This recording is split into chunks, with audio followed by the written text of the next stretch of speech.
When Resident Evil released all the way back in 1996, it caused massive waves in the gaming landscape. Resident Evil revolutionized its genre. The game mixed action and survival horror with an eerie atmosphere. Inventory management forced players to decide what items they needed and what they didn't, choices that could later get them in trouble. All the while solving puzzles and exploring a massive mansion full of secrets created through pre-rendered 2D backgrounds. The entire experience ingrained itself into players' brains, and everyone wanted a piece of this. For years to come, we would see the Resident Evil clone. These games attempted to shake up the formula, but majority have faded from memory. However, there was one that really stood out, and that was 2000's Fear Effect for the PlayStation. Developed by Chronos Digital Entertainment and published by Eidos Interactive, Fear Effect focused on a trio of mercenaries in a distant future searching for the missing daughter of a Hong Kong triad boss. Within this, Chinese mythology was woven into its horror-inspired story. Fear Effect was notable for dropping the pre-rendered 2D backgrounds present in many PS1 games, and swapped this for environments comprised of looping full-motion video. And similar to Resident Evil, Fear Effect had multiple endings, 5 to discover depending on player choices and actions, and the difficulty played. Likeable characters stood out thanks to its unique cel shading, which only added to the game's charm. But Fear Effect also has iconic death scenes, fatal combat sections or puzzles, and you're treated with a specially made death cutscene. Think Tomb Raider 2013 with all the shocking deaths that could happen to Lara. The game proved popular for a follow-up to be released in 2001. Despite being listed as a sequel, Fear Effect 2 Retro Helix is actually a prequel. It brought back the trio of mercenaries and introduced a new character, along with a push on sexual undertones. By then, the PlayStation 2 was in full swing and work began on a third game called Fear Effect Inferno. It was a highly ambitious game that sadly ended up getting cancelled in 2003. Luckily for us, cutscenes and gameplay of this game continued to be released. If you get a chance, I recommend checking out the number of YouTube footage out there. It's incredible how much of this game was done, and it really could have been something special. As far as any of us knew, that was the end of Fear Effect. In 2014, the Square Enix Collective was established to help indie developers publish their games.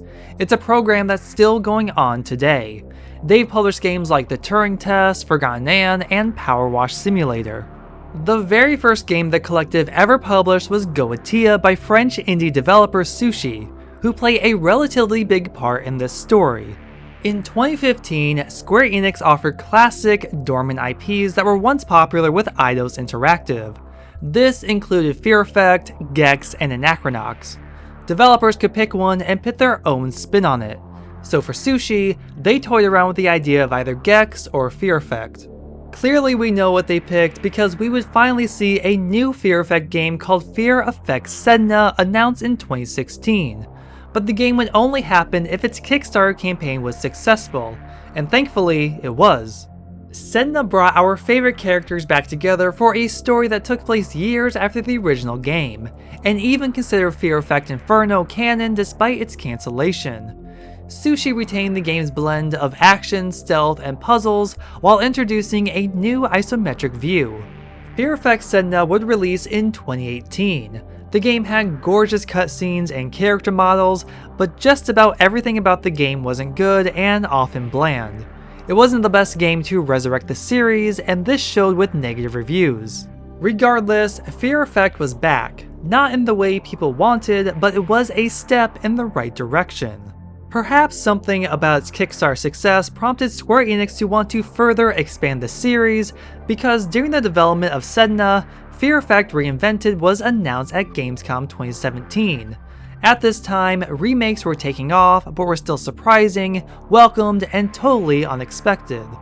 Fear Effect's remake was set to be developed by Sushi, once again through the Square Enix Collective. Unlike Sedna, there wasn't any sort of fan funding for this project, which looking at it now may have been beneficial.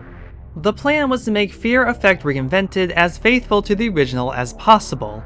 The same fixed camera angles but in high definition with improved controls. Somehow Reinvented was due for release in 2018 on the PlayStation 4, Xbox One, Nintendo Switch, and PC, but this never happened. However, this didn't stop the passion Sushi had in developing the remake. Sushi was very passionate in making Fear Effect Sedna, and this passion translated into Fear Effect Reinvented. There was always open communication about its development. Videos and documents showed fans comparisons of updated character models and environments to the original. Motion capture was well underway, and at least the voices of Hannah and Jin were revealed. Progress was happening, and our first look at gameplay of Fear Effect Reinvented came at Paris Games Week 2018. Those who attended had a chance to play a snippet of the game, that famous scene of Hannah in a towel as the village was under attack. While the influence of the original game was there, a lot shown looked off. The characters didn't look as good as they did in Sedna or in the teaser trailer. Cell shading was lacking and animations were clunky, but we should assume that this was a work in progress. Sometime after this, there was a shift in development. Sushi was replaced with Megapixel Studio, and the reason for this change is unknown. Many think this stems from financial troubles or bankruptcy for Sushi. Their website is no longer available, social media channels like Instagram, Twitter, and Facebook haven't been updated since late 2018. However, Sushi's blog site remains, yet like everything else, hasn't been updated in a long time. And then we have the fact that a sequel to Goatia was released in 2022, but made by a different developer. Not that it can't happen, but it only adds to the fact that Sushi doesn't exist anymore. With Megapixel Studio taking over, there were some big changes, likely a whole restart in development. After years of silence, Fear Effect Reinvented was reintroduced at Gamescom 2022 with a new gameplay teaser trailer, and it looked very different. One of the biggest changes was the shift into a generic third-person shooter. No more fixed camera angles. The game's cell shading looked overdone, cheap, and uninspired. The environment didn't stand out, blood splatters were distracting, and whatever unique appeal the series was known for was lost in this trailer. According to an employee of Megapixel, the trailer shown wasn't accurate to the true game they were developing, which included stealth and puzzle elements. Even with that in consideration, none of what was shown looked promising. The key portion of that trailer came in the end when it was announced that the game would be coming out sooner than you think. But in typical Fear Effect fashion, this would never happen, and nothing was ever said. Any news on the game went completely silent, and later in 2023, the game was confirmed as cancelled. Who knows why this happened? It could be a decision from Square Enix, it could be from the game's publisher, Forever Entertainment, maybe it's just from the poor reaction of that teaser trailer. But not all is completely lost. We may not have that remake, but in 2025, Square Enix and Limited Run Games are teaming up to re-release the classic game on PlayStation 4 and 5, Nintendo Switch, and PC. And this is likely a far better choice than whatever the remake was going to be. It's funny thinking about the irony in a remake being announced, later restarting development with a whole new developer, and then being completely cancelled, only for a port of the original game to be released. Sometimes you just can't outdo a classic. This series hasn't had the best of luck, it's like everything is against it. But with an obscure game like Fear Effect being re-released, a whole new audience can discover what made this hidden gem so great. What are your thoughts on the cancelled Fear Effect remake? Did you want to see this project release, or was it better that it was cancelled? Let us know down in the comments. Be sure to like, share, subscribe, and ring that bell to be notified about future videos. If you enjoyed this video, I recommend checking out this other video on the tragedy of the PlayStation 5 game Destruction All-Stars.